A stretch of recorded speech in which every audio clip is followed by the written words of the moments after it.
ada yang tak perahu lagi menyusul. HP-nya mau disalurkan. Oke. Apa namanya? Untuk belajar dulu. Bismillahirrahmanirrahim. Assalamualaikum warahmatullahi wabarakatuh. Waalaikumsalam.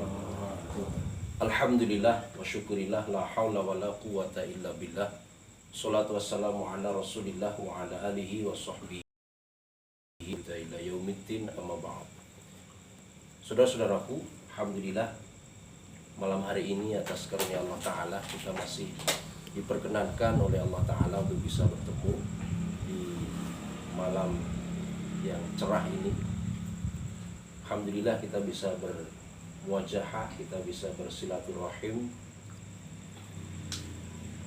Di kesempatan kali ini marilah kita sejenak belajar bersama untuk mengisi waktu, mengisi kesempatan yang masih diberikan Allah Ta'ala ini untuk hal-hal yang betul-betul bermanfaat. Meskipun kita setiap hari bisa bertegur sapa di media sosial, meskipun kita bisa jadi setiap hari bertemu, tapi ini semua harus ada sesuatu yang bernilai. Karena apa artinya ketika kita senantiasa bertemu, apa artinya ketika kita senantiasa menyapa, tapi ternyata pertemuan kita, sapaan kita tidak menambah kemanfaatan.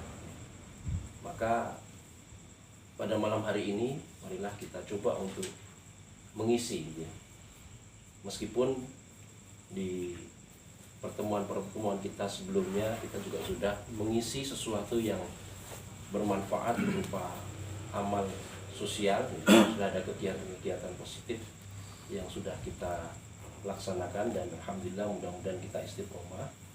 Nah, selain itu kita tingkatkan lagi sesuatu yang bermanfaat dari pertemuan-pertemuan kita ini. Salah satunya adalah tafaqquh fiddin. Rasulullah Shallallahu Alaihi Wasallam di dalam sebuah hadis yang masyhur memberikan satu may yuridillahu bihi khairan yufaqihu fiddin. Barang siapa yang dikehendaki Allah ada kebaikan pada orang itu, maka akan dipahamkan terhadap din. Nah, paham terhadap din ini harus kita renungkan. Bagaimana supaya kita bisa paham terhadap din?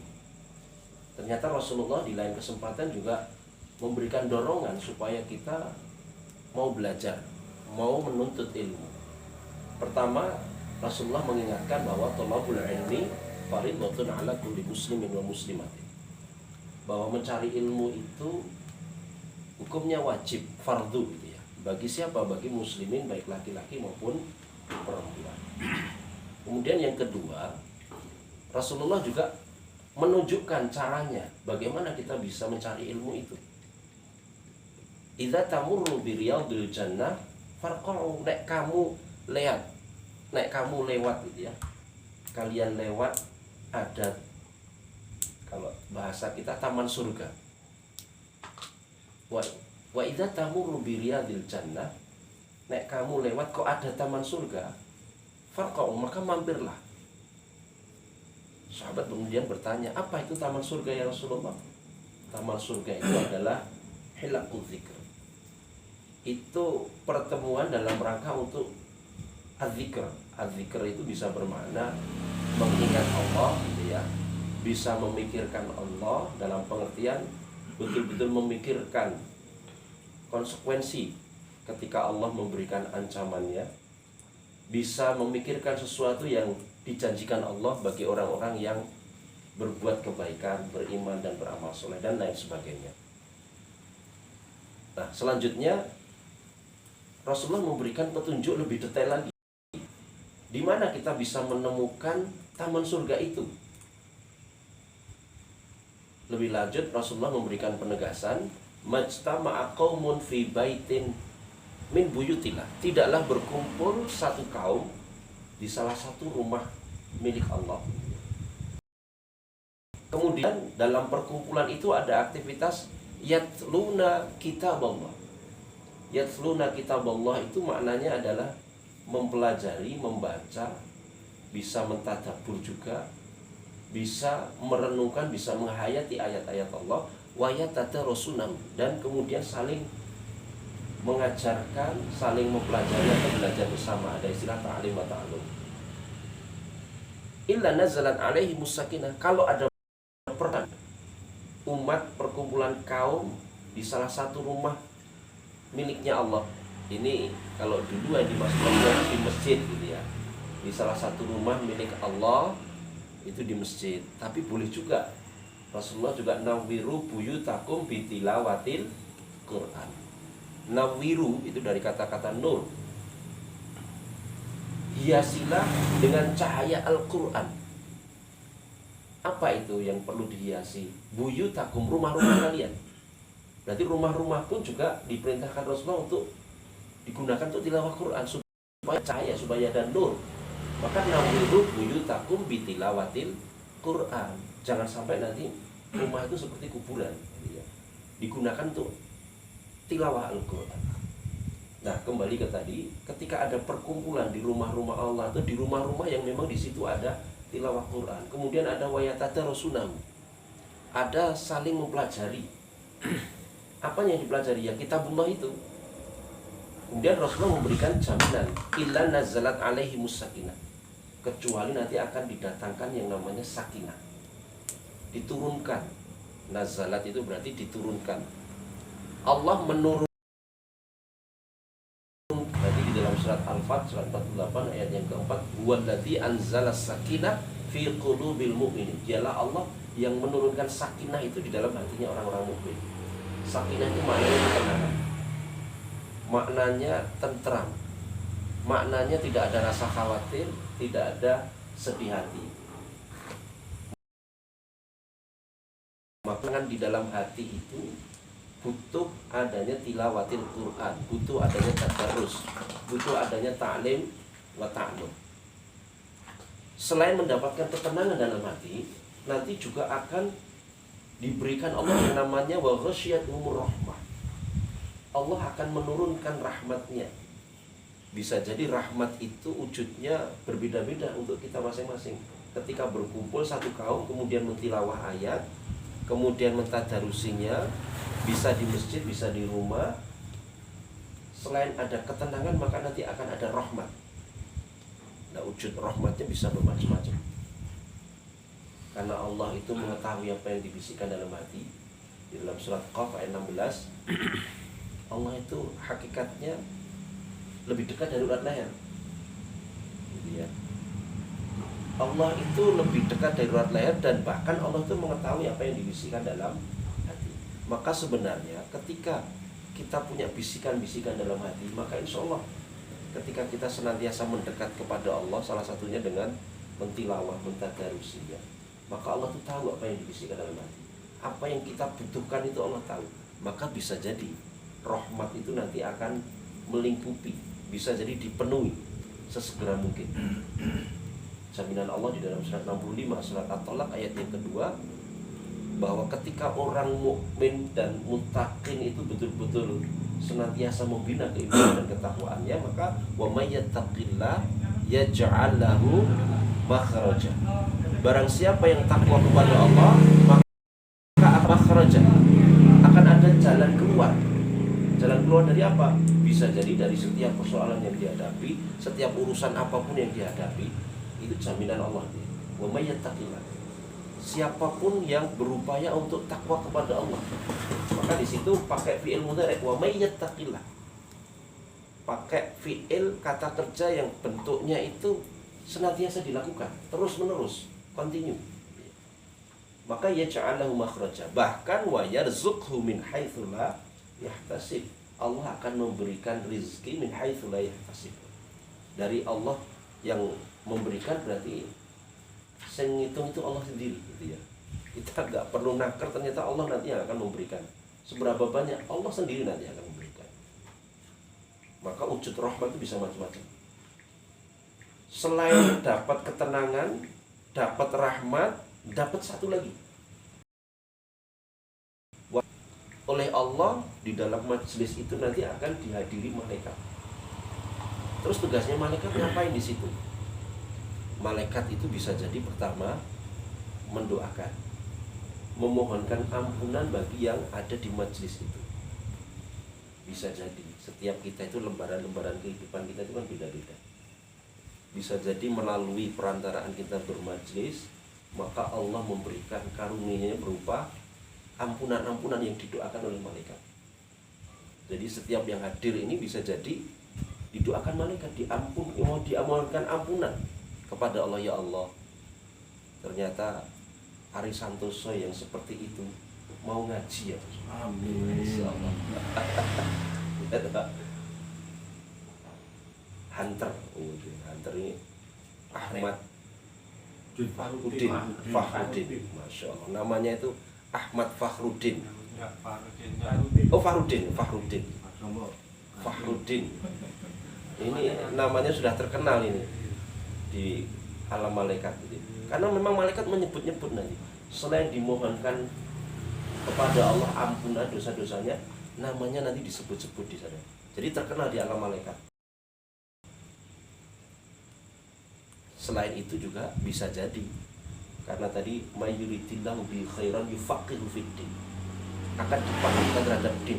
Bisa jadi malaikat itu dihadirkan Allah, kemudian yang hadir itu dimudahkan untuk paham terhadap din. Kenapa? Karena paham itu ada di dalam hati. Kalau hatinya sudah tenang, diberi rahmat Allah, maka bisa jadi malaikat itu diutus untuk memudahkan kita supaya paham terhadap din.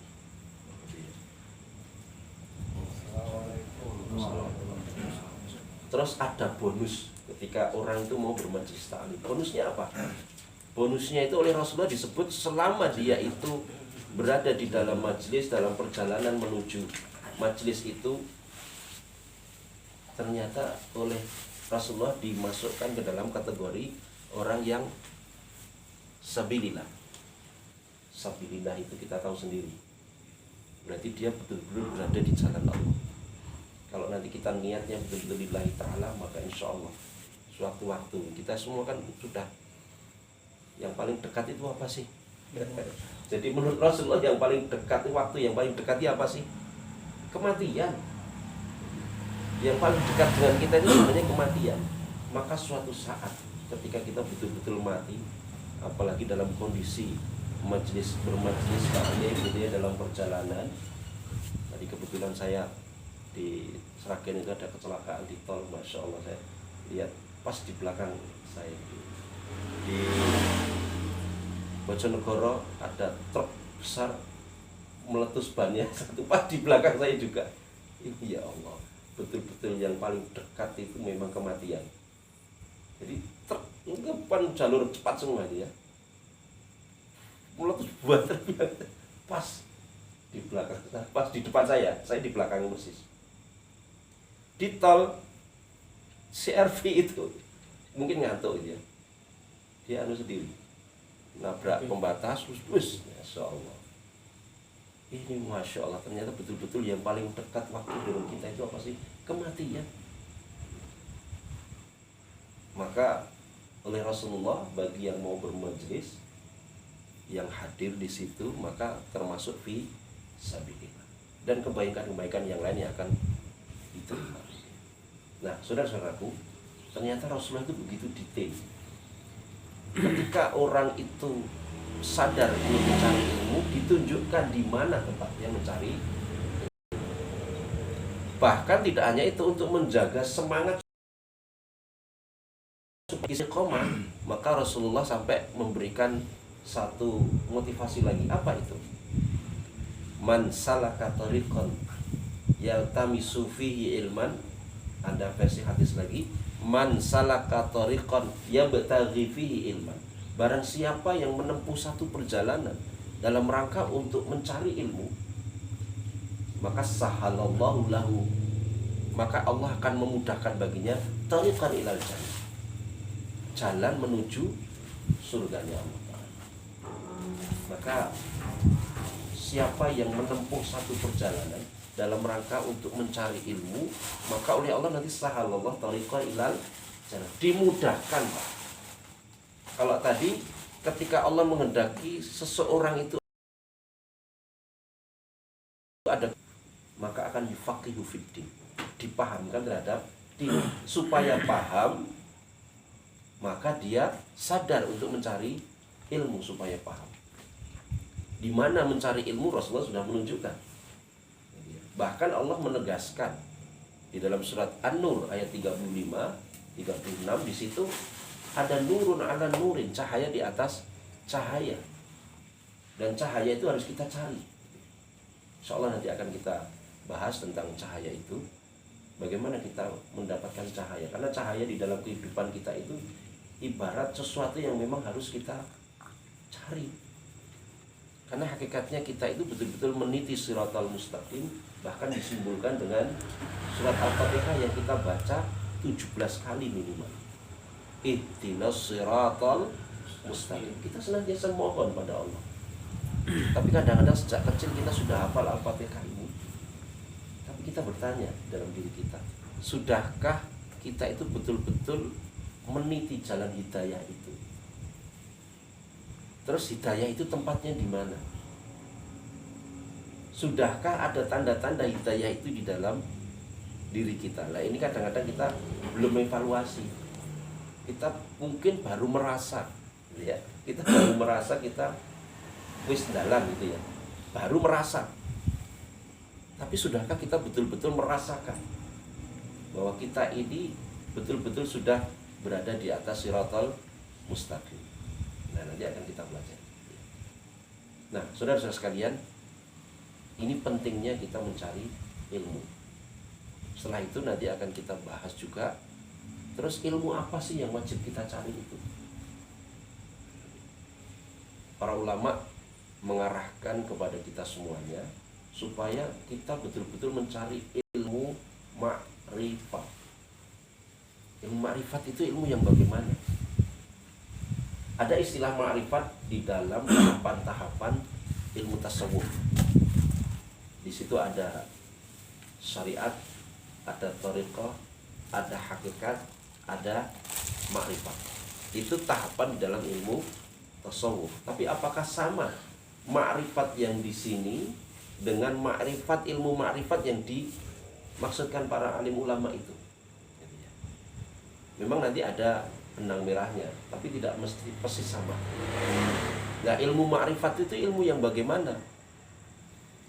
Selama ini kita mungkin karena sejak kecil dikondisikan belajar ilmu itu ada ilmu umum, ada ilmu agama, kan gitu ya. Ilmu dunia, ilmu akhirat. Ternyata setelah kita pelajari bahwa ilmu itu hakikatnya semuanya milik Allah. Ilmu itu semuanya milik Allah.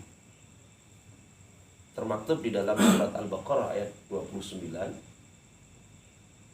dan juga surat 65 ayat yang ke-15. Surat 65 itu At-Talaq ayat yang ke-12 dan juga surat Al-Baqarah ayat 29. Di dalam ayat itu nanti ujung-ujung ayatnya di situ menyatakan qad ahatallahu bikulli syai'. Qad ahatallahu bikulli syai'in ilman. Sungguh Allah telah menentukan, meliputi ya. Tiap sesuatu itu ada ilmu. Terus ternyata Allah bikulli syai'in alim. Allah itu atas tiap sesuatu ada ilmu. Nah, ilmu ini, ilmu Allah ini ternyata diletakkan di tiap sesuatu, dan apapun yang kita perhatikan itu ternyata ada ilmunya Allah. Apa yang kita perhatikan? Surat Hadid ayat yang ketiga, sesuatu yang awal, sesuatu yang akhir, sesuatu yang zahir, sesuatu yang batin. Wa huwa bikulli syai'in alim. Ternyata baik sesuatu yang awal, sesuatu yang akhir, sesuatu yang zahir itu sesuatu yang bisa kita lihat, dan sesuatu yang batin, sesuatu yang tidak bisa kita lihat. Nanti ada gaib, ada abstrak gitu ya. Wa huwa bikulli syai'in alim. Dan ternyata Allah itu atas setiap sesuatu itu ada ilmu. Dan semua itu diliputi ilmunya Allah. Maka ilmu Allah ini sangat luas, sangat dalam, sangat banyak. Sampai Allah menggambarkan di dalam surat Kahfi ayat 109 gitu ya. Qul, katakanlah, Rasulullah diperintahkan untuk mengatakan, lau kanal bahru midatan li kalimati rabbi, kalau seandainya lautan itu dijadikan tinta untuk menuliskan ilmunya Allah, kalimat-kalimatnya Allah, lana fidal bahru qabla an tanfada kalimatu rabbi, maka tidak akan mampu untuk menuliskan kalimatnya Allah sebelum kalimatnya itu habis. Jadi air lautnya itu sudah habis, tapi ternyata ilmu Allah itu masih ada gitu ya. Bahkan di dalam surat Luqman ayat 27, meskipun itu ditambah 7 lautan lagi, semua pohon dijadikan pena, lautan ditambah 7 lautan lagi dijadikan tinta, ternyata tidak mampu untuk menuliskan ilmunya Allah. Karena ilmu Allah itu ilmu yang meliputi awal, yang akhir, yang zahir maupun yang batin. Tiap sesuatu ada ilmunya Allah. Nah, ilmu ma'rifat itu ada hubungannya dengan ini. Ternyata ilmu ma'rifat itu ilmu yang menghantarkan kita kepada betul-betul kita nanti bisa mengenal Allah. Ilmu yang membawa kita kepada mendekatkan diri pada Allah. Ilmu yang membawa kita kepada mendapatkan cintanya Allah. Ilmu yang nanti betul-betul bisa membawa kita senantiasa bersama Allah. Nah, ini namanya ilmu ma'rifat. Berarti semua ilmu, baik ilmu yang sekarang dikategorikan ilmu umum, ilmu agama itu ya, ilmu dunia, itu sebenarnya semua ilmu itu harusnya bisa menuju kepada ma'rifat. Meskipun kita belajar matematika, meskipun kita belajar ekonomi, meskipun kita belajar ilmu sosiologi, antropologi, meskipun kita belajar tentang budaya, bagaimana semua ilmu ini nanti bisa, kalau kita belajar tentang fisika misalkan, sampai kepada nuklir. Nuklir itu inti atom. Nah, inti atom itu ternyata nanti betul-betul di situ ada sesuatu ilmu Allah. Ketika dia mempelajari atom itu, maka akan muncul kesadaran. Maka dia akan menyatakan, Rabbana ma khalaqta hadza batila, subhanaka faqina adzabannar. Surat Ali Imran 191. Itulah ilmu, ketika dia mempelajari, maka dia akan mendapatkan ma'rifatullah. Dia sadar, ternyata ini betul-betul tidak ada kekuatan selain Allah. Maka dia akan menuntun kepada kesadaran, Rabbana ma khalaqta hadza batil, ya Allah, ternyata tidak ada sia-sia apapun yang Kau ciptakan ini. Terus muncul kesadaran lagi bahwa ternyata hidup ini hanya sementara, bahwa ternyata besok kita semuanya akan diadili oleh Allah. Maka Rabbana ma khalaqta hadza batila, subhanaka, maha suci Engkau ya Allah, faqina adzabannar. Maka muncul kesadaran untuk minta kepada Allah, ya Allah, jauhkanlah aku dari api neraka. Ini contoh ilmu ma'rifat, berarti dari sesuatu yang kita pelajari. Contoh ilmu nuklir gitu ya. Ketika kita mempelajari tentang sosiologi, antropologi misalkan, kehidupan masyarakat, ternyata kehidupan masyarakat itu oleh Allah di dalam surat 49 ayat 13. Di situ, ya ayyuhan nas, ya wahai manusia, sesungguhnya kami telah menciptakan kalian itu dari laki-laki, dari perempuan. Kemudian ada bersuku-suku, berbangsa-bangsa. Sebelumnya berkembang biak gitu ya. Laki-laki, perempuan, kemudian berkembang biak. Setelah berkembang biak, ternyata nanti menjadi suku-suku, bangsa-bangsa. Di dalam surat Rum ayat 22, berbeda warna kulit, berbeda bahasa. Nah, dari situ ketika kita mempelajari sosiologi, antropologi, ternyata nanti kita mendapatkan ayat-ayat Allah. Ya Allah, Rabbana ma khalaqta hadza batila. Betul ya Allah, ternyata apapun yang Kau ciptakan itu tidak ada sia-sia. Semua mesti ada tujuannya. Kita mendapatkan lita'arufu, saling mengenal. Ya Allah, ternyata adat di sana itu seperti ini. Oh ya Allah, ternyata adat di sini itu seperti ini. Oh, ternyata bahasanya itu berbeda. Kok ya enak ya Allah, wis rambutnya keriting, kulitnya ireng kuntang, anu gitu ya. Ning enek sing putih, rambutnya ya putih. Enek sing kuning sipit gitu ya. Enek sing coklat sawo matang, ya Allah. Ketika kita mempelajari hal seperti ini, maka nanti akan membawa kesadaran kita kepada Allah. Maka kesimpulannya di dalam surat 41 ayat yang Fussilat ya. Di situ oleh Allah dinyatakan sanurihim ayatina fil afaq wa fi anfusihim hatta yatabayyana lahum annahul haq. Aku akan memperlihatkan ayat-ayatku, sanurihim ayatina fil afaq wa fi anfusihim, di jagat raya ini sampai di ufuk sana, sampai langit sapitu itu ya, bahkan di dalam dirimu, hatta yatabayyana lahum annahul haq, sehingga jadi jelas terhadap mereka itu bahwa Al-Quran itu hak, datang dari Allah. Oleh Allah nanti akan diperlihatkan dari kata-kata ro'a ya ro', berarti ketika kita ada ayat Allah, maka nanti ayat Allah itu ada yang kauniyah, ada yang kauliyah. Yang kauniyah itu yang tersebar di alam semesta, termasuk dalam diri kita. Termasuk nanti akan kita pelajari ilmu tentang tazkiyatun nafas. Itu bagian dari ilmu, dimana itu termasuk ilmu bagian tidak zahir. Kan tadi Allah menguasai ilmu zahir, Allah juga menguasai ilmu batin. Nanti akan kita belajar adalah sesuatu yang sifatnya batin. Batin itu tidak tampak, tidak kelihatan, tapi itu ada. Yang namanya kita pegang HP ini kan teknologi informasi yang begitu berkembang, memanfaatkan teknologi informatika sekarang ini ya. Nah, ketika kita nanti betul-betul memahami teknologi itu, maka muncul kesadaran Rabbana ma khalaqta hadza batila. Ya Allah, ternyata alam semesta ini bisa menghantarkan gelombang elektromagnetik yang sebegitu cepat, sehingga kita tidak terkagum-kagum kepada makhluk. Ini ya, salam, monggo. Sehingga kita tidak terkagum-kagum kepada makhluk yang menciptakan, seolah yang mengkreator, tapi kita kagumnya kepada Allah. Maka kita menyatakan subhanallah. Maka itulah ilmu yang nanti bisa menjadikan kita betul-betul bisa ma'rifat. Jadi pentingnya berilmu, Rasulullah sudah memberikan motivasi. Terus ilmu tentang apa itu pun ternyata para ulama